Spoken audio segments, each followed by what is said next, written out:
কিছুই ভালো লাগে না, ভালো লাগে শুধু এক আল্লাহ, লা ইলাহা ইল্লাল্লাহ, লা ইলাহা ইল্লাল্লাহ,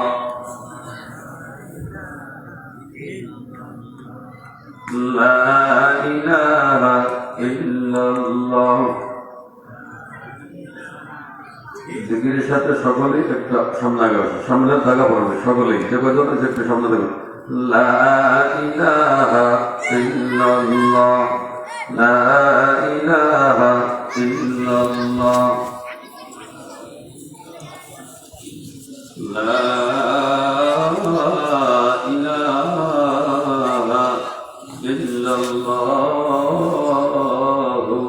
মুহাম্মাদুর রাসূলুল্লাহ সাল্লাল্লাহু আলাইহি ওয়াসাল্লাম। আল্লাহ আল্লাহ আল্লাহ আল্লাহ আল্লাহ আল্লাহ আল্লাহ আল্লাহ আল্লাহ আল্লাহ আল্লাহ আল্লাহ আল্লাহ।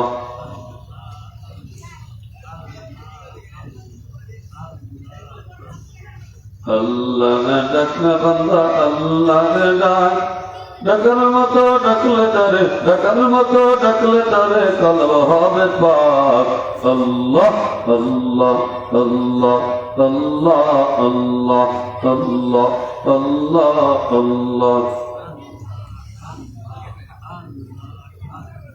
সুবহানাল্লাহ আলহামদুলিল্লাহ লা ইলাহা ইল্লাল্লাহ।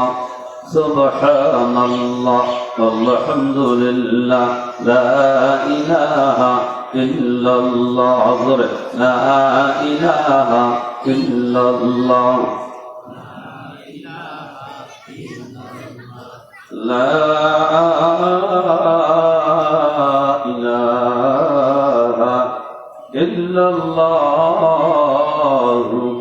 মুহাম্মাদুর রাসূলুল্লাহ সাল্লাল্লাহু আলাইহি। আলহামদুলিল্লাহ।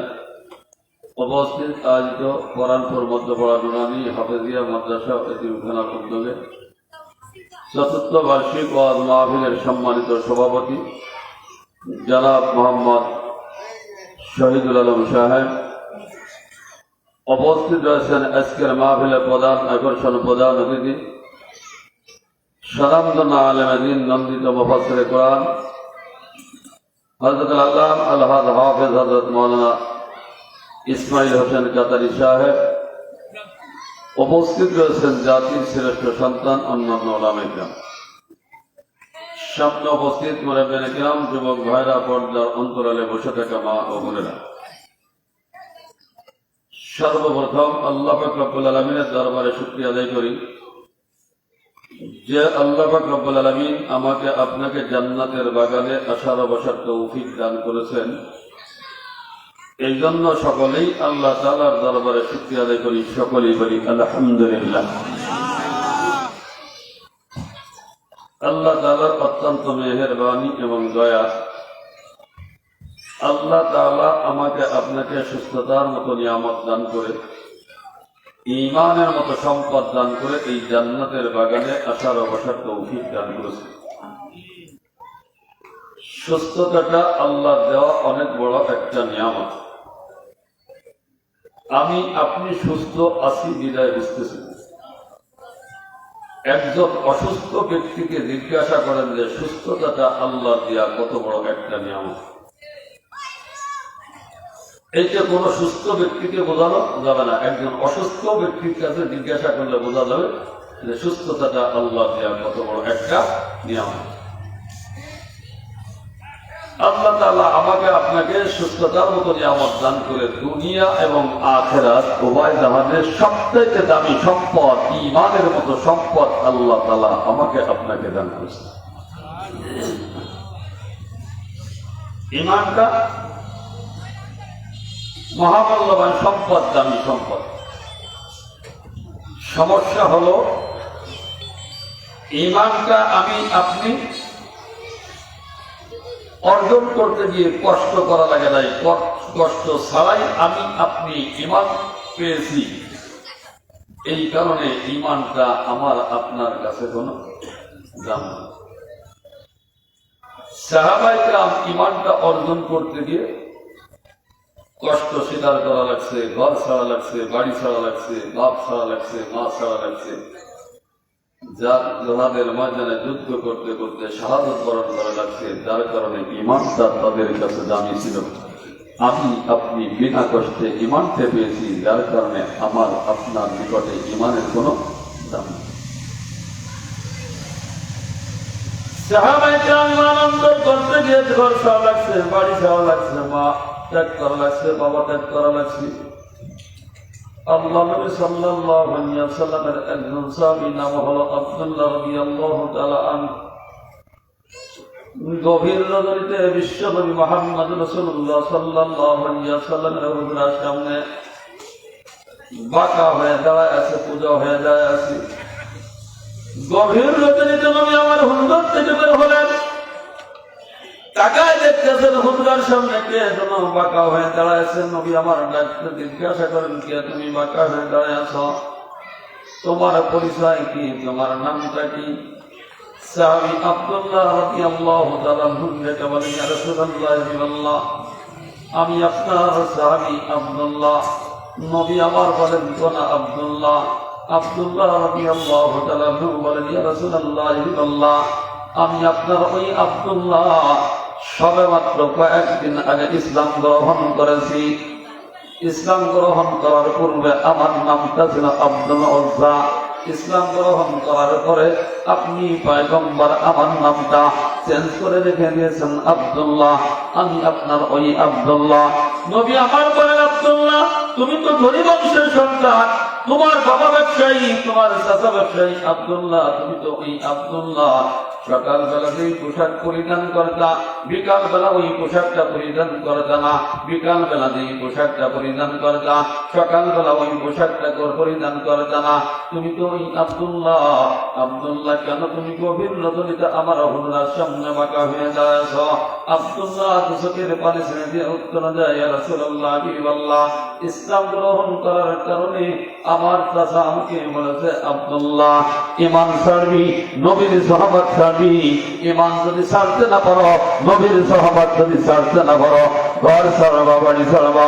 ইয়া রাসূলুল্লাহ, হাবিবাল্লাহ, আমার চাচা আমাকে বলতে দেরি হয়েছে, আমি আব্দুল্লাহর উত্তর দিতে একটা সেকেন্ড দেরি হয় নাই। আমার চাচা ঘর নয়, বাড়ি নয়, তাম পৃথিবী ছাড়তে পারি, তাম দুনিয়া ছাড়তে পারি, আমার নবীর সাহাবাত আমি ছাড়তে পারবো না। ঈমানটা আমি আব্দুল্লাহ ত্যাগ করতে পারবো না। ইয়া রাসূলুল্লাহ, হাবিবাল্লাহ, আমি যখন বাড়ি থেকে রওনা দিয়েছি, আমার চাচা আমাকে ডাকতে বলতেছে, আব্দুল্লাহ, তুমি বাড়ি থেকে বের হয়ে যাইতেছ, তোমার পরিধান করা যে পোশাকটা আছে, লেবাসটা থেকে, এটা তোমার টাকার কেনা, এটা তো আমাদের টাকার কেনা, তুমি তো লেবাসটা খুলে রেখে চলে যাও। আমার চাচা মনে করেছেন লেবাস খোলার কথা বললে, কাপড় খোলার কথা বললে আমি ঈমানটা ছেড়ে দিব, নবীর সাহাবাত ছেড়ে দিব। ইয়া রাসূলুল্লাহ, হাবিবাল্লাহ, বলার সঙ্গে সঙ্গে আমি লেবাসটা খুলে আমি ফেরত দিয়েছি। আমার মাকে বললাম, মা, ছোট্ট এক টুকরা কাপড় দাও, যেই কাপড়টা পরিধান করে আমার নবীর সাহাবাতে যাইতে পারি। মা, আমার নবীর সাহাবাতে যখন যাব, আমার নবীর চেহারার দিকে তাকাইতে যদি পারি, দুনিয়ার দুঃখ কষ্ট সব আমি আব্দুল্লাহ ভুলে যাব। ইয়া রাসূলুল্লাহ, হাবিবাল্লাহ, আমার বাবাকে ছোট্ট এক টুকরা কাপড় দান করেছে, যেই কাপড়টা আমার লজ্জাস্থান হেফাজত করার জন্য পর্যাপ্ত না। এই কাপড় টুকরা পরিধান করে যদি আমি আব্দুল্লাহ সোজা হয়ে যাই, আমার লজ্জা স্থানটা বের হয়ে যায়, বাঁকা হয়ে যদি যাই, লজ্জা স্থানটা হেফাজত থাকে। ইয়া রাসূলুল্লাহ, হাবিবাল্লাহ, আমি টাকা বাঁকা হয়ে দাঁড়াইছি, কখন আমার রহমতের নবী হুজুরাত থেকে বের হবে, আর আমি কখন আমার নবীর চেহারার দিকে তাকাবো, আর আমার কলিজা ঠান্ডা হবে। ইয়া রাসূলুল্লাহ, আমি আপনার ওই আব্দুল্লাহ। নবী আমার বললেন, আব্দুল্লাহ, আমার হুজুরার মধ্যে আসো। আল্লাহ সাল্লাল্লাহু আলাইহি ওয়াসাল্লাম আব্দুল্লাহকে হুজুরার মধ্যে নিয়ে নবী সাল্লাল্লাহু আলাইহি ওয়াসাল্লামের ব্যবহৃত দুই টুকরা কাপড় আব্দুল্লাহকে দান করলেন। মুসলমান, এই দুইটা কাপড় পাওয়ার কারণে আব্দুল্লাহর নাম শুধুমাত্র ছিল আব্দুল্লাহ। এই দুই টুকরা কাপড় পাওয়ার কারণে এই আব্দুল্লাহর নাম হয়ে গেল আব্দুল্লাহুল বাদাদাই। এবার নবী আমার বলেন, আব্দুল্লাহ তোমার অন্তরকে আশা আকাঙ্ক্ষা বলতে পারো? আব্দুল্লাহ দুচোখের পানি ছেড়ে দিয়ে বলতেছে, ইয়া রাসূলুল্লাহ, হাবিবাল্লাহ, আমি দুনিয়া চাই না, আমি আখিরাত চাই। ইয়া রাসূলুল্লাহ, হাবিবাল্লাহ, আমি ঘর চাই না, বাড়ি চাই না, বিল্ডিং চাই না, অট্টালিকা চাই না, মা চাই না, বাবা চাই না। ইয়া রাসূলুল্লাহ, হাবিবাল্লাহ, আপনি আমার জন্য একটু দোয়া করেন, আল্লাহ যেন আমাকে শহীদ হিসাবে কবুল মঞ্জুর করে না। নবী আমার দুচোখের পানি ছেড়ে দিয়ে আল্লাহর দরবারে দুহাত তুলে আব্দুল্লাহর জন্য দোয়া করলেন, আল্লাহ আমার আব্দুল্লাহকে শহীদ হিসাবে কবুল মঞ্জুর করে নাও। দোয়াটা আল্লাহর দরবারে কবুল হয়ে গেছে। পরক্ষণ তবুকের যুদ্ধ, এই তবুকের যুদ্ধে আব্দুল্লাহ রাদিয়াল্লাহু তাআলা অংশগ্রহণ করলেন। ঘটনাক্রমে তবুকের যুদ্ধটা সংগঠিত হলো না। ওখান থেকে ফেরত আসার সময় আব্দুল্লাহ প্রতিমধ্যে অসুস্থ হয়ে পড়লেন। অসুস্থ অবস্থায় আব্দুল্লাহ দুনিয়া থেকে শেষ নিঃশ্বাস ত্যাগ করলেন। নবী আমার বলেন, আল্লাহর রাস্তায় যেই ব্যক্তি বের হয়ে যায়, এমত অবস্থায় তার ইন্তেকাল যদি হয়ে যায়, ওই ব্যক্তির ইন্তেকালটা শহীদি ইন্তেকাল হয়ে যায়। নবী আমার বলেন, সাহাবারা আমার আব্দুল্লাহকে সুন্দর রূপে গোসল করাও, কাপড়ের কাপড়টা পরায় দাও। নবী আমার বলেন, আব্দুল্লাহকে সুন্দর রূপে গোসল করাও, কাপড়ের কাপড়টা পরায় দাও। এবার কাপড়ের কাপড়টা পরায় দেওয়া হলো। আল্লাহ নবী সাল্লাল্লাহু আলাইহি ওয়াসাল্লাম যদি আব্দুল্লাহ জানাজার নামাজটা পড়লেন। এবার আব্দুল্লাহর লাশটা কবরস্থ করার জন্য কবরস্থানে চলে গেলেন। কবরস্থানে পৌঁছার পরে নবী আমার বলতেছেন, সাহাবারা খবরদার, খবরদার, তোমরা আমার আব্দুল্লাহর লাশটা কবরস্থ করবে না। আমি পয়গম্বর, নিজে হাতে আমার আব্দুল্লাহর লাশটা কবরস্থ করব। আল্লাহ নবী সাল্লাল্লাহু আলাইহি ওয়াসাল্লাম এই কথা বলে লাফে গর্ভের মধ্যে নেমে পড়লেন। এবার হাতটা তাকায় দিয়ে বলতেছেন, সাহাবারা আমার আব্দুল্লাহর লাশটা আমার হাতে তুলে দাও। সাহাবায়ে কিরাম আব্দুল্লাহর লাশটা আল্লাহ নবী সাল্লাল্লাহু আলাইহি ওয়াসাল্লামের হাতে তুলে দিলেন। নবী আমার আকাশের দিকে তাকায়া দু চোখের পানি ছেড়ে দিয়ে দু হাত তুলে আল্লাহ আব্দুল্লাহর লাশটা হাতে করে আকাশের দিকে তাকায়া দু চোখের পানি ছেড়ে দিয়ে কাঁদতে লাগে, আল্লাহ আমি পয়গম্বর আব্দুল্লাহর উপর সন্তুষ্ট হয়ে গেছি। আল্লাহ তুমি আমার আব্দুল্লাহর উপর রাজি সন্তুষ্ট হয়ে যাও। নবী আমার আকাশের দিকে তাকায়া আব্দুল্লাহর লাশটা হাতে করে আকাশের দিকে তাকায়া দু চোখের পানি ছেড়ে দিয়ে আল্লাহকে ডাকতে কয়, আল্লাহ আমার আব্দুল্লাহর লাশটা আমার কোলে থেকে তোমার কুদরতি কোলে সহরত করলাম। আল্লাহ তুমি আমার লাশটাকে, আমার আব্দুল্লাহর লাশটাকে গ্রহণ করে নাও। সাহাবায়ে কেরামের মধ্যে কান্নার রোল পড়ে গেছে। সাহাবায়ে কেরামের মধ্যে কান্নার রোল পড়ে গেছে।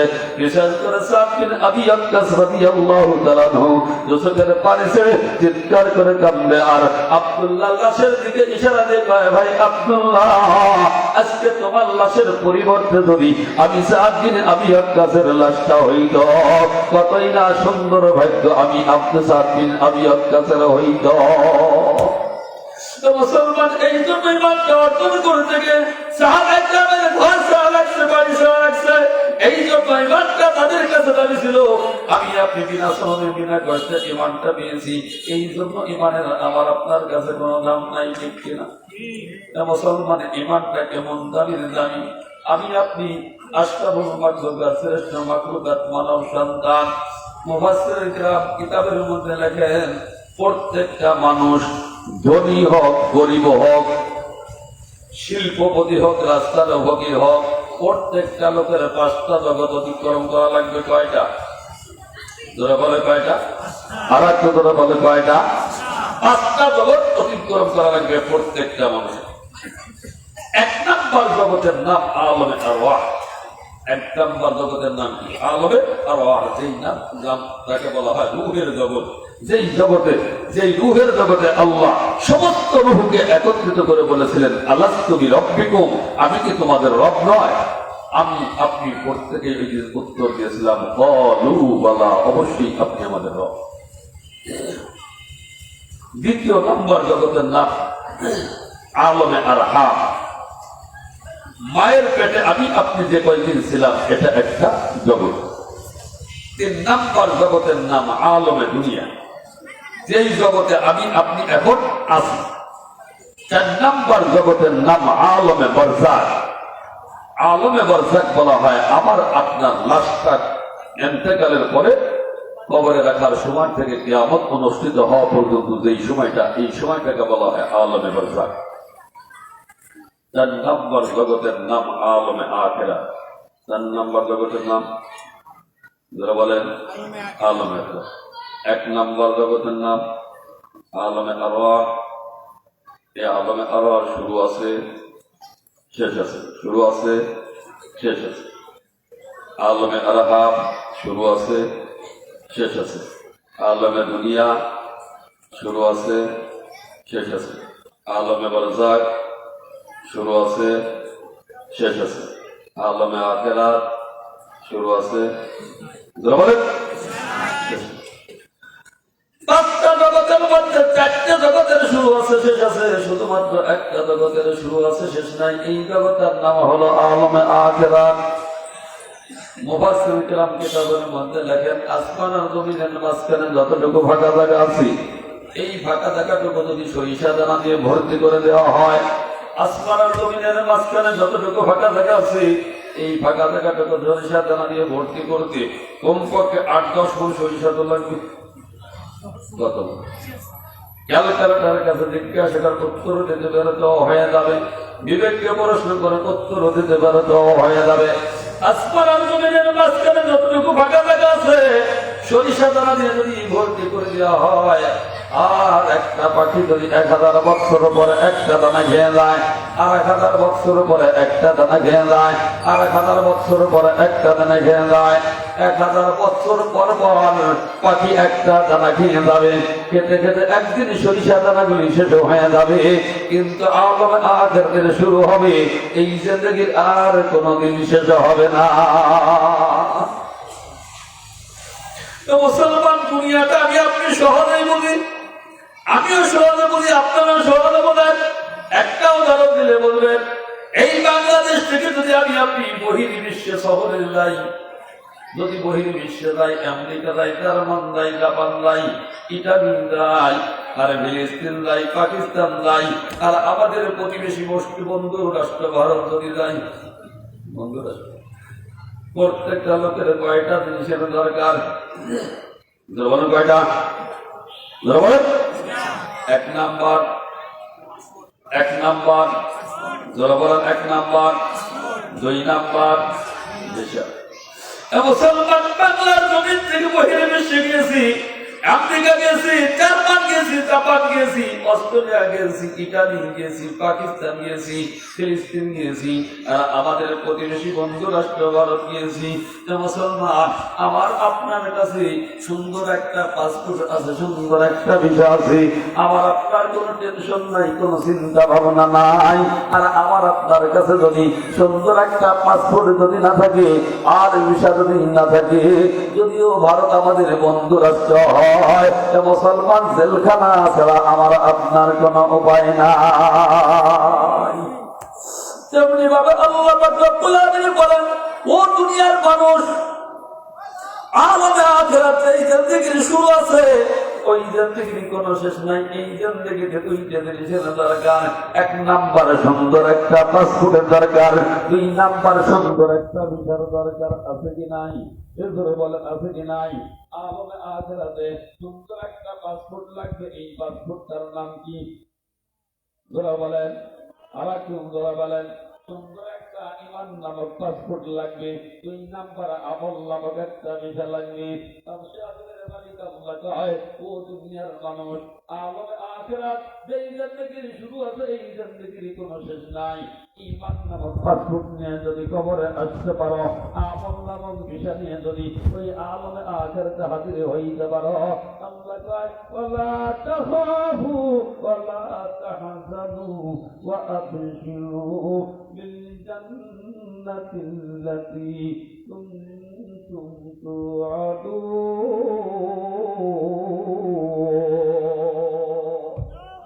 আল্লাহ কয়, বান্দা তোর টেনশন নাই, ইমান নামক পাসপোর্ট নিয়ে যদি হইতে পারো, আমল নামক বিষয় নিয়ে যদি তুমি আলমের আখিরাতে হাজির হইতে পারো, বান্দা তোর টেনশন নাই, তোর কোনো চিন্তা ভাবনা নাই।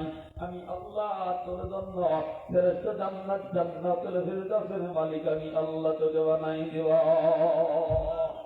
মুসলমান, এক নাম্বার ঈমান নামক পাসপোর্ট লা ইলাহা ইল্লাল্লাহ পড়ে আমি আপনি মুসলমান ঈমান নামক পাসপোর্টের মালিক হয়ে গেছি। পাক্কা মুমিন বলে দাবি করি, পাক্কা মুসলমান বলে দাবি করি। মুসলমান আমার আপনার দাবির সাথে আর কাদের সাথে মিল নাই? মুসলমান কেন মিল নাই? লা ইলাহা ইল্লাল্লাহ পড়ে আমি আপনি পাক্কা মুমিন হয়ে গেছি, পাক্কা মুসলমান হয়ে গেছি।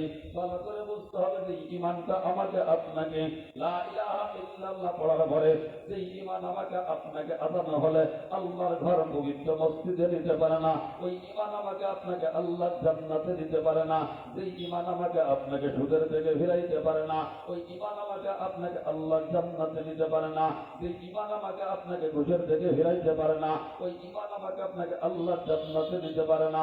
যে ঈমান আমাকে আপনাকে মালে ভেদালিয়া থেকে ফিরাইতে পারে না, ওই ঈমান আমাকে আপনাকে আল্লাহর জান্নাতে নিতে পারে না। যে ঈমান আমাকে আপনাকে পিতা মাতার খেদমত করাইতে পারে না, ওই ঈমান আমাকে আপনাকে আল্লাহর জান্নাতে নিতে পারে না। যে ঈমান আমাকে আপনাকে মাঠে গিয়ে আইলকাটা থেকে ফিরাইতে পারে না, ওই ঈমান আমাকে আপনাকে আল্লাহর জান্নাতে নিতে পারে না। যে ঈমান আমাকে আপনাকে দুধে ভেজাল দেওয়া থেকে ফিরাইতে পারে না, ওই ঈমান আমাকে আপনাকে আল্লাহর জান্নাতে নিতে পারে না। যে ঈমান আমাকে আপনাকে পরের উপর জুলুম করা থেকে ফিরাইতে পারে না, ওই ঈমান আমাকে আপনাকে আল্লাহর জান্নাতে নিতে পারে না। মুসলমান, যে ঈমান আমাকে আপনাকে পরের হক নষ্ট করা থেকে ফিরাইতে পারে না, ওই ঈমান আমাকে আপনাকে আল্লাহর জান্নাতে নিতে পারে না। ঠিক কিনা? মুসলমান, প্রত্যেকটা মুসলমানের জন্য দুইটা হক মানার পরে একটা হলো হকুল্লাহ, একটা হলো হকুল ইবাদ। একটা হলো হকুল্লাহ, একটা হলো হকুল ইবাদ। হকুল্লাহ বলা হয় নামাজ আমার আপনার উপর ফরজ, নামাজ আমি আপনি পড়ি নাই, এইটা আল্লাহ হক। আল্লাহ আমার আপনাদের শাস্তি দিবে, আমার নামায় গুনাহ লেখা হবে। ইচ্ছা করলে আল্লাহ আমার আপনারা মাফ করে দিতে পারে। রোজা রাখা আমার আপনার উপর ফরজ, রোজাটা এইটা আমার আপনার উপর ফরজ, এইটা হকুল্লাহ আল্লাহর হক। আমি আপনি পালন করি নেই, আমল নামায় গুনাহ লেখা হবে। আল্লাহ আমার আপনারা শাস্তি দিবে। আল্লাহ ইচ্ছা করলে আমার আপনারা মাফ করে দিতে পারে। আর একটা হলো বান্দার হক। বান্দার হক যদি আমি আপনি নষ্ট করি, বান্দা যত সময় পর্যন্ত আমাকে আপনাকে মাফ না করবে, আর শাহিদের মালিক আল্লাহ আমার আপনারা কোনোদিন ক্ষমা করবেন না। ঠিক কিনা? মুসলমান, এই বান্দার হক বর্তমান মুসলমান নষ্ট করে কি করে না? জোরাবালে করে কি করে না? মুসলমান লক্ষ্য করে দেখবেন বর্তমান সমাজে এক শ্রেণী বাবা নামক কলঙ্ক আছে, কোটি কোটি টাকার মালিক। এই পরানপুর এলাকায় 10 বিঘা 20 বিঘা সম্পদের মালিক বর্তমান সমাজে আছে কি নাই? হিসাবটা করে দেখেন, এই এলাকায় মিলে যাইতে পারে। অর্থবিত্তর মালিক, 10 বিঘা 20 বিঘা সম্পদের মালিক। এই হজদার নিয়ত করে মুসলমান হজের আগে বাড়িতে বসে চিন্তা ভাবনা করে, আমি তো বাইতুল্লাহ জিয়ারত করার জন্য চলে যাব। আমার পুত্র সন্তান মাত্র একটা, কন্যা সন্তান 3টে অথবা 4টা, হজে করে হজ করতে যাবি। এই বাবা নামের কলঙ্ক হজের আগে চিন্তা ভাবনা করে, হজে যাওয়ার পরে আমার যদি ইন্তেকাল হয়ে যায়, ওখান থেকে যদি আমি ফেরত না আসি, আমার পুত্র সন্তান মাত্র একটা, কন্যা সন্তান 3টে অথবা 4টা, আমার 3টে 4টে কন্যা সন্তান একত্রিত হয়ে আমার অর্থ সম্পদ সব বিক্রি করে নিয়ে চলে যাবে। এই জন্য বাবা নামের কলঙ্ক। ওই কন্যা সন্তানকে মাহরুম করিয়া অর্থ সম্পদ সব ছেলের নামে রিস্টি করিয়া ওই বাইতুল্লাহ হজ করার জন্য চলে যায়। বাইতুল্লাহ গিয়ে জিয়ারত করে, বাইতুল্লাহ তওয়াফ করে, আই বাইতুল্লাহ, ওই বাইতুল্লাহ বসে তো চোখের পানি ফেলে আল্লাহর দরবারে দোয়া করে, রব্বানা হায় রব্বানা হায় রব্বানা। আর শাহিদের মালিক আল্লাহ ডাকতে কয়, বুড়া কপাইয়া হাদিসাব, কাজ হবে না, কাজ হবে না, কাজ হবে না, কাজ হবে না। বান্দার হক নষ্ট করবা আর বাইতুল্লাহ গিয়ে হজ করবা, জিয়ারত করবা। মুসলমান, আল্লাহ যদি আমার আপনারে কিয়ামত পর্যন্ত হায়াত যায়, 1 লক্ষ বছর হায়াত যায়, 1 কোটি বছর হায়াত যায়, বান্দার হক নষ্ট করবেন আর বাইতুল্লাহ গিয়ে সিজদায় পড়ে থাকবেন। কুরআন হাদিস যদি সত্য হয়, একটা সিজদা আল্লাহর দরবারে কবুল হবে না, একটা রুকু আল্লাহর দরবারে কবুল হবে না, কোন ইবাদত আল্লাহর দরবারে কবুল হবে না, কোন দোয়া আল্লাহর দরবারে কবুল হবে না। ঠিক কিনা? মুসলমান, বান্দার হক নষ্ট করে মস্তিষ্কে গিয়ে করে কি করে চিন্তায় পড়ে থাকেন, কোন চিন্তা আল্লাহর দরবারে কবুল হবে না। হে মুসলমানদের জ্বলন্ত প্রমাণ আল্লাহ বলি ইব্রাহিম ইবনে আদম রাহমাতুল্লাহ আল্লাহ বলি, এই আল্লাহ বলি ইব্রাহিম ইবনে আদম রাহমাতুল্লাহ ঘটনা। আল্লাহ বলি ইব্রাহিম ইবনে আদম রাহমাতুল্লাহ বাইতুল মুকাদ্দাসে ইবাদত বন্দী করে, জিকির আজকার করে, নফল পড়ে, আওয়াজ পড়ে, তাসবিহ পড়ে। হে মুসলমান এই নফল ইবাদত বন্দী করে, ফরজ আদায় করে, সব ইবাদত বন্দী করে। ইবাদত বন্দী করতে করতে আল্লাহ ইব্রাহিম ইবনে আদম রাহমাতুল্লাহ একদিন রাতে ঘুমায় গেছে, ঘুমের মধ্যে স্বপ্নে দেখতেছেন এক ব্যক্তি ওনার পায়ের কাছে বসা, আর এক ব্যক্তি ওনার মাথার কাছে বসা। পায়ের কাছের ব্যক্তি মাথার কাছের ব্যক্তির কাছে জিজ্ঞাসা করে, ভাই কি বাবা আর একটা বছরে কত হয়ে গেল আল্লাহ ইব্রাহিম ইবনে আদম রাহমাতুল্লাহ কোন দোয়া আল্লাহর দরবারে কবুল হয় না। মাথার কাছে ব্যক্তি উত্তর দেয়, ভাই তুমি কি জানো না ইব্রাহিম ইবনে আদম রাহমাতুল্লাহ বান্দার হক নষ্ট করেছে। স্বপ্নটা দেখার পরে আল্লাহ ইব্রাহিম ইবনে আদম রাহমাতুল্লাহ ঘুমটা ভেঙে গেছে। ঘুম ভাঙার পর চিন্তা ভাবনা করে কোন বান্দার হক নষ্ট করলাম, কোথায় কি হয়ে গেল, চিন্তা ভেতরে করতে করতে ওনার মনে হয়ে গেল একটা বছর পূর্বে একটা দোকান থেকে কিছু খুরমা খেজুর ক্রয় করেছে। প্যাকেটটা নিয়ে যখন পাওয়া যায় পায়ের দিকে তাকায় দেখে দুইটা খুরমা খেজুর পড়া। উনি চিন্তা ভাবনা করেছেন খেজুর নিয়ে বলি বোনার, এই চিন্তা ভাবনা করে দুইটা খেজুর নিয়ে চলে গেছেন। এই দুইটা খেজুর উনি খেয়ে ফেলছেন। উনি চিন্তা ভাবনা করে এই জায়গা গাছ লাগলে লাগতে পারে। আল্লাহ ইব্রাহিম ইবনে আদম রাহমাতুল্লাহ হাঁটতে হাঁটতে ওই দোকানে চলে গেছে, গিয়ে দেখতেছেন দোকানের মালিক দোকানে নাই, এক যুবক বসা। আল্লাহ ইব্রাহিম ইবনে আদম রাহমাতুল্লাহ একবার ওই দিকে যায়, একবার এই দিকে যায়, একবার ওই দিকে যায়, একবার এই দিকে আসে, পাইচারি করে। যুবক ডাকতে বলতেছেন, আল্লাহ রে মনে হয় আপনি কাউকে জানি খোঁজেন। আল্লাহ ইব্রাহিম ইবনে আদম রাহমাতুল্লাহ বলতেছেন, যুবক আমি তো এই দোকানের মালিককে খুঁজি।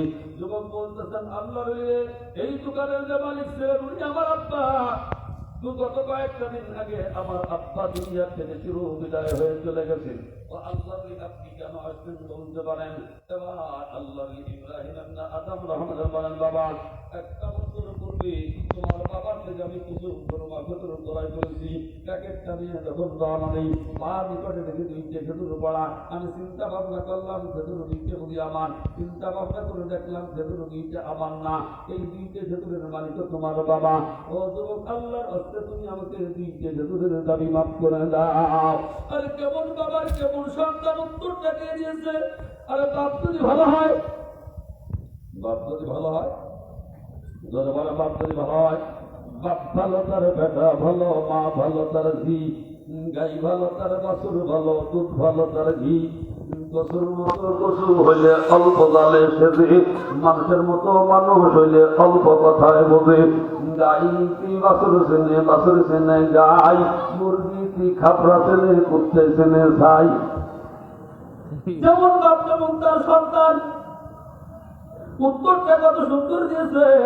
যুবক বলতেছে, আল্লাহ বলি রে দুইটা খেজুরের আমার কাছে দাবি মাপ চাইলেন। আল্লাহ বলি এই দুইটা খেজুরের মালিক আমি এটা না, ওই যে একটা দুর্নীতির দেখা যায় আমার বাবা দুনিয়া থেকে চলে গেছে, আমার অংশ আমি আপনাকে মাফ করে দিলাম।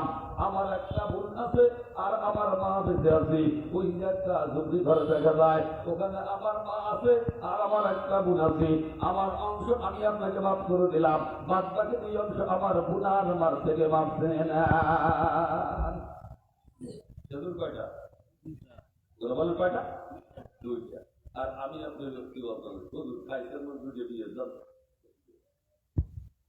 ও যুবক কি জবাব দেব আল্লাহর কাছে? মা বাবা যদি মারা যায় আর বোন যদি ভাইয়ের কাছে তার অংশ বন্টন করে দিয়ে আসে, দেখবেন ভাই উত্তর দিয়ে যায় ওই যে পড়ার কোন বাজারের কাছে যদি জমি এক লাখ থাকে এর দাম 3 লাখ অথবা 4 লাখ টাকা শতাংশ। বোন যদি আসে এই দাগ পাবা না, ওই দাগ দিবা না। ওই যে পড়ার বিলির মধ্যে এই যে 1 দাগ আছে যার শতাংশ মাত্র 10,000 টাকা, বছরে একবার ফসল হয়, ওই দাগ হলো বোনের। আর বাজারের কাছে যেটা আছে 3 লাখ টাকা শতাংশ, ওই দাগ হলো ওনার। কি জবাব দিবার যুবক আল্লাহর কাছে? বাচ্চার হক নষ্ট করবা, ওই বোনের হক নষ্ট করবা, কিয়ামতের ময়দানে বোন যদি মাফ না করে আর সে আদিমের মালিক আল্লাহ আমারে আপনারে কোনোদিন ক্ষমা করবেন না। ও যুবক ভাই, ক্ষমতার দাপট আছে, ক্ষমতা দেখাইলা, জোর করে পরে হক নষ্ট করলা। ক্ষমতার দাপট আছে, কি করলা? জোর করবো, পরে তুমি দখল করলা, পরের টাকা আর শুধু আত্মসাৎ করলা। আরে এই দুনিয়াটা তোমার থাকার জায়গা না, চিরতাই তুমি থাকতে পারবা না, ইচ্ছা করলে তুমি থাকতে পারবা না। তো মুসলমান, বাবা চলে গেল, মা চলে গেল, নানা চলে গেল, নানি চলে গেল, একে একে সব চলে গেল।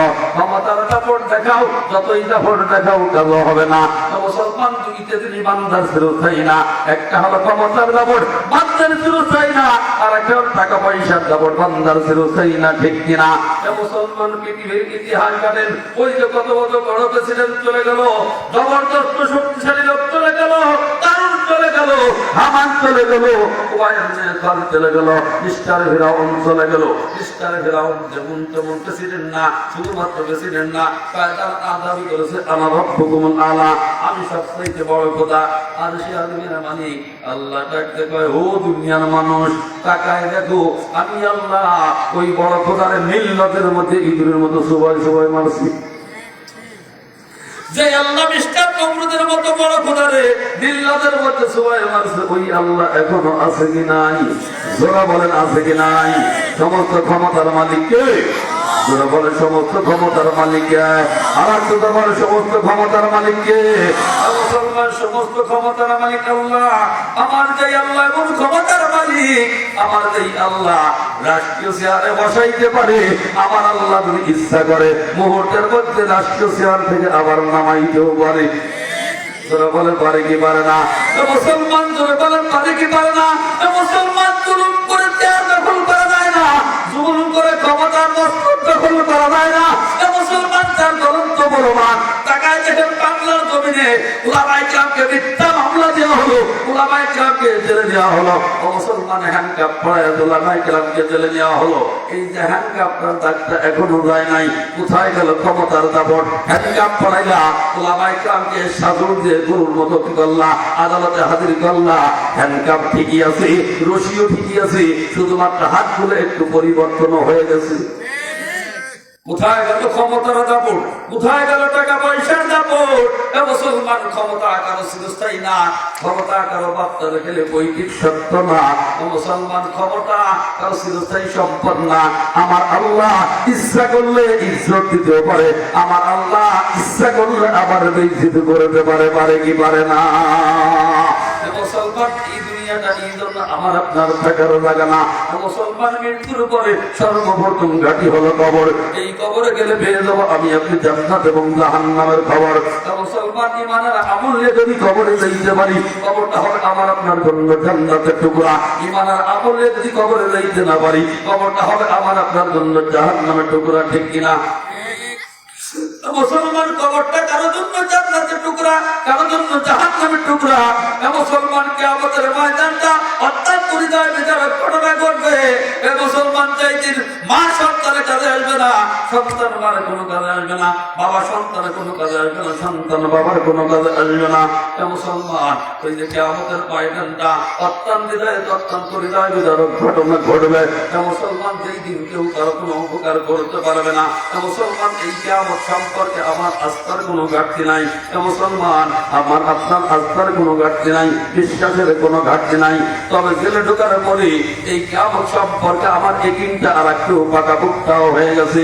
তো মুসলমান, আপনারা দেখেছেন আপনাদের পার্শ্ববর্তী উপজেলা সালতা উপজেলা কান্দবের মামলা, আমি ওর নাম দিচ্ছি গজবের মামলা। এ মুসলমান, আমার মাদ্রাসা বলমারি উপজেলায় সালতা থানা কান্দবের দিন আমার দুইটা পা ওই সালতা উপজেলার মধ্যে পড়ে নাই। এরপরে আমাকে মিথ্যা ষড়যন্ত্র দুইটা মামলা আমার নামে দেওয়া হয়েছে। 1 বছর 2 মাস আত্মগোপন করার পরে আমি যখন কোর্ট সারেন্ডার করলাম, সর্বপ্রথম ম্যাজিস্ট্রেট আমার জামিনটা নামঞ্জুর করে দিল। সঙ্গে সঙ্গে আমার হাতে হ্যান্ডকাপটা লাগাই দিল। হ্যান্ডকাপটা চিহ্ন এখনো যায় নাই।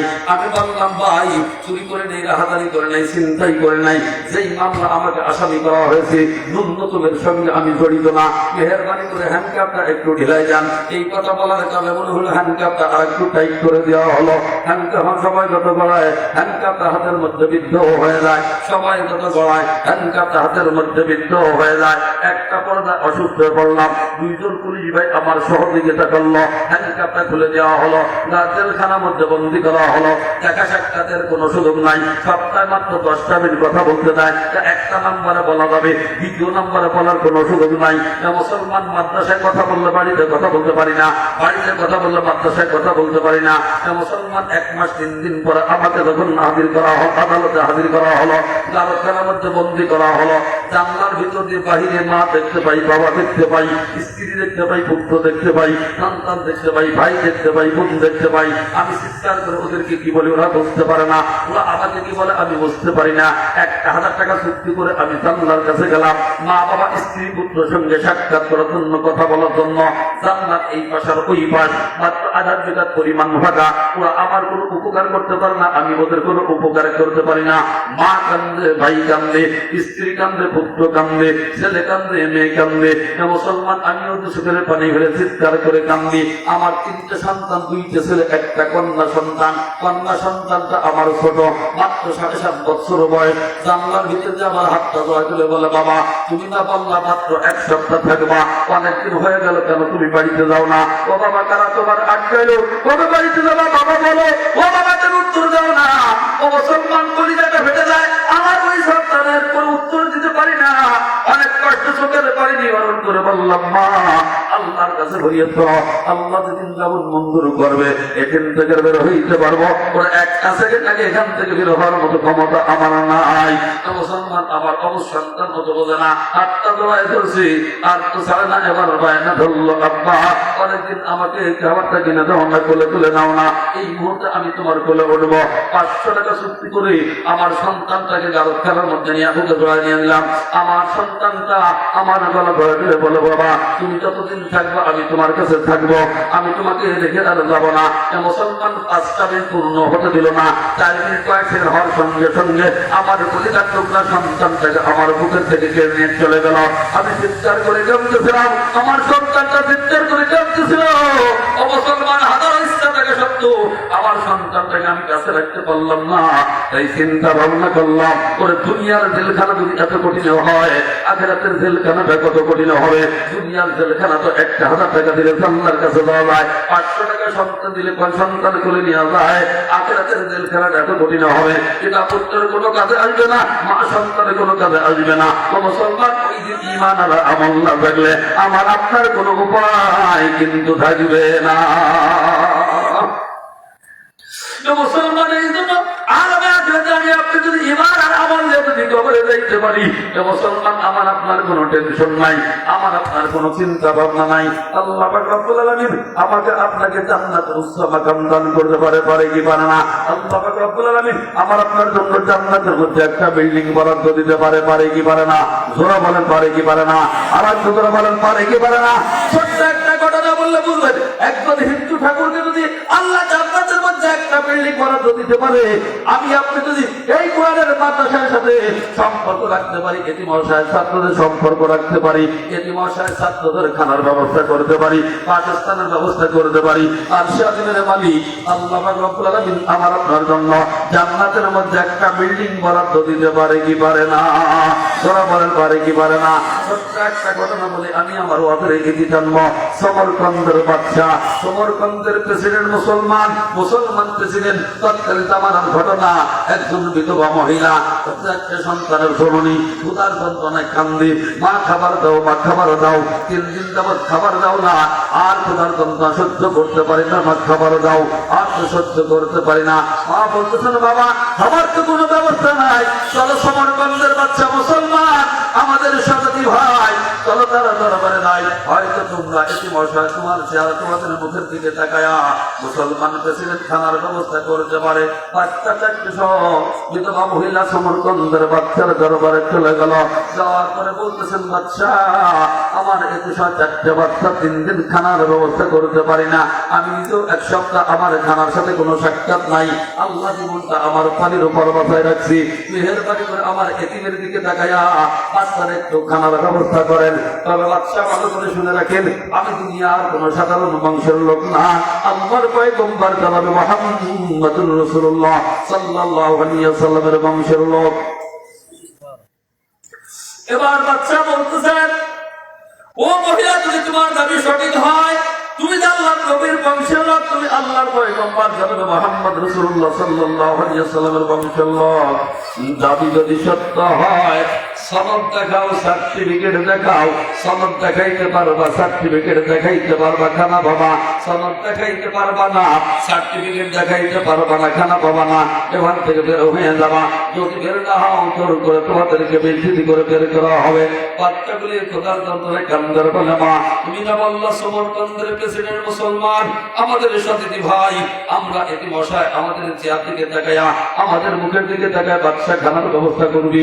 ওই তো মা বাচ্চা খানার ব্যবস্থা করলো না, বাচ্চা বেইজ্জতি করে তাড়ায় দিল। মা কিছু করে পানি ছেড়ে কান্দার বলে, বাবা দুনিয়ার বাচ্চার কাছে খাবার চেষ্ট রে বাবা, ওই বাচ্চার কাছে খাবার চাহ। সেই আল্লাহ রব্বুল আলামিন তামাম মাখলুকাতের খানার ব্যবস্থা করে।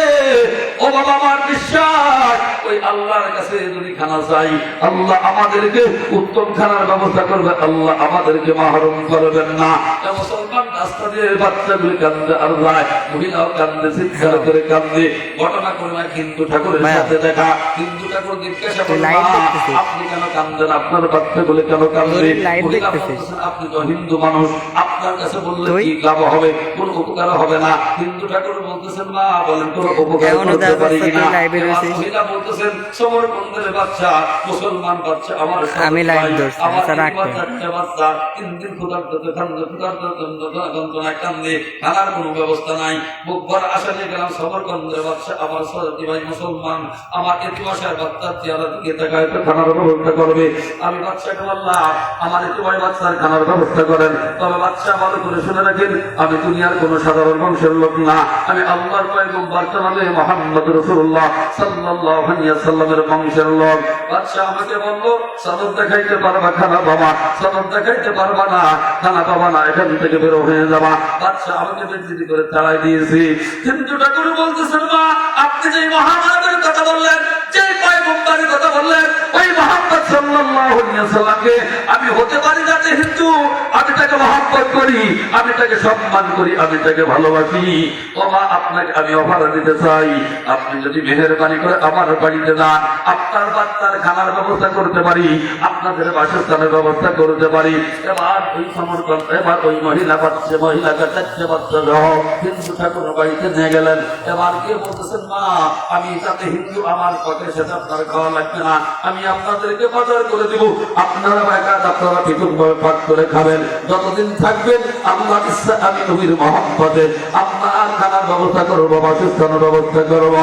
মুসলমান আল্লাহর কুদরতি খেলা শুরু হয়ে গেছে। এই সমরকন্দের বাচ্চা রাত্রে ঘুমাই গেছে, ঘুমের মধ্যে স্বপ্ন দেখতেছেন সুন্দর একটা বাগান, বাগানের মধ্যে সুন্দর একটা চেয়ার, চেয়ারের মধ্যে অতি সুন্দর চেহারার অধিকারী একজন পুরুষ বসা, হাতে সুন্দর একটা চাবি, সামনে একটা বিল্ডিং, একটাই স্বর্ণের, আর একটা ইট মতির, আর একটা ইটা কুট পাথরের, যার গাছের গুলো মেশক আম্বারের। এবার ওই শহীদের সমরকন্দের বাচ্চা স্বপ্নে তুমি এই লোকটাকে, এই সুন্দর চেহারার অধিকারী লোককে জিজ্ঞাসা করতেছেন, ইতিপূর্বে আপনার মতো এত সুন্দর লোক আমি দুনিয়ায় দেখি নাই, কোথায় দেখবে? নবীর মতো সুন্দর চেহারার অধিকারী লোক ওই কখনো ছিল না, এখনো নাই, ভবিষ্যতে কিয়ামত পর্যন্ত আর আসবে না। এবার নবী আমার বলেন, এবার সমরকন্দের বাচ্চা বলতেছে, আপনার পরিচয়টা দেন, কে আপনি? এত সুন্দর চেহারার অধিকারী। নবী আমার বলেন, ও সমরকন্দের বাচ্চা, ভালো করে শুনে রাখো, আমি দুনিয়ার কোন সাধারণ লোক না, আমি হলাম সরার কায়নাত, দুনিয়ার জাহানের বাচ্চা, জানাল মুহাম্মদুর রাসূলুল্লাহ সাল্লাল্লাহু আলাইহি ওয়াসাল্লাম। বাদশা এবার মনে মনে খুশি। কেন খুশি? স্বপ্নে যোগে যদি নবীর সাথে সাক্ষাৎ হয়ে যায়, ওই ব্যক্তির জন্য আল্লাহ জান্নাত অভিভ হয়ে যায়, জাহান্নাম তার জন্য হারাম হয়ে যায়। বাদশা মনে মনে খুশি। এবার বলতেছেন, ইয়া রাসূলুল্লাহ, হাবিবাল্লাহ, আপনার হাতে একটা চাবি, সামনে একটা সুন্দর বিল্ডিং, চাবিটা কার? এই বিল্ডিংটা কার? চাবির মালিক কে? বিল্ডিং এর মালিক কে? নবী আমার বলেন, ও সমরকন্দের বাচ্চা, এই বিল্ডিং আর চাবির মালিক একজন মুসলমান। মালিক কে? মালিক কে? আর একটু ধরে বলেন, আর একটু ধরে বলেন। বাচ্চা আমার মনে মনে খুশি। কেন খুশি? আমি তো মুসলমান, এই বিল্ডিংটা বুঝি আমার, এবার সমরকন্দের বাচ্চা কয়, ইয়া রাসূলুল্লাহ, বিল্লাহ, আমি একজন মুসলমান, এই বিল্ডিং এর চাবির মালিক আমাকে বানায় দেন। নবী আমার বলে, সমরকন্দের বাচ্চা, তুমি যে মুসলমান, তোমার কাছে সার্টিফিকেট আছে, সনদ কি আছে? তোমার কাছে সার্টিফিকেট আছে, সনদ কি আছে? বাদশা কয়, ইয়া রাসূলুল্লাহ, বিল্লাহ, সনদ দেখাইতে পারবো না, সার্টিফিকেট দেখাইতে পারবো না, তবে আমি যে মুসলমান এর মধ্যে কোনো সন্দেহ নাই। নবী আমার বলে, সমরকন্দের বাচ্চা, তোমার কি লজ্জা বোধ হয় না? তোমার কি আমার সাথে চেহারা দেখাইতে লজ্জা বোধ হয় না? লজ্জা করে না? আমার বংশের একজন বিধবা মহিলা 4টে বাচ্চা সব তোমার কাছে খারাপ জন্য গেল, আর আমার বংশের পরিচয় দিল। তুমি বললা সনদ দেখাইতে পারবা খানা বাবা, সনদ দেখাইতে পারবা না, তরবার থেকে বেরো হয়ে যাবা। যদি বেরো না হবে, বেচারি করে বের করে দেওয়া হবে। ও বাচ্চা, ভালো করে শুনে রাখো, সনদ দেখাইতে পারবা, বিল্ডিং আর চাবির মালিক হতে পারবা, সনদ দেখাইতে পারবা না, 1 সেকেন্ডের জন্য আমার সামনে দাঁড়াইতে পারবা না। মুসলমান এই স্বপ্নটা দেখার পরে, এই স্বপ্নটা দেখার পরে ঘুমটা ভেঙে গেছে। বাচ্চা আবার চোখের পানি ফেলে চিৎকার করে কান্দে, পাগলের মতো এলোমেলো ঘোরাফেরা করে। ঘুরতে ঘুরতে একদিন ওই হিন্দু ঠাকুরের সাথে দেখা। হিন্দু ঠাকুর জিজ্ঞাসা করে, বাচ্চা, কেন আপনি পাগলের বেশে ফেরেন? কয়, ভাই সর্বনাশ। কয়, কি হয়েছে? কয়, তুমি তো হিন্দু ঠাকুর, তোমার কাছে বললে কি হবে? তোমার কাছে বললে কি হবে? কয়, বলো দেখি কোনো উপকার করতে পারি কিনা? কয়, ভাই, আমার কাছে একজন বিধবা মহিলা 4টে বাচ্চা সহ আসলো, খানা চাইল, আল্লাহ নবীর বংশের পরিচয় দিল। আমি বললাম, সনদ দেখাইতে পারবা খানা বাবা? সনদ দেখাইতে পারবা না খানা বাবা, না মুহূর্তের মধ্যে দরবার থেকে বের হয়ে যাবা।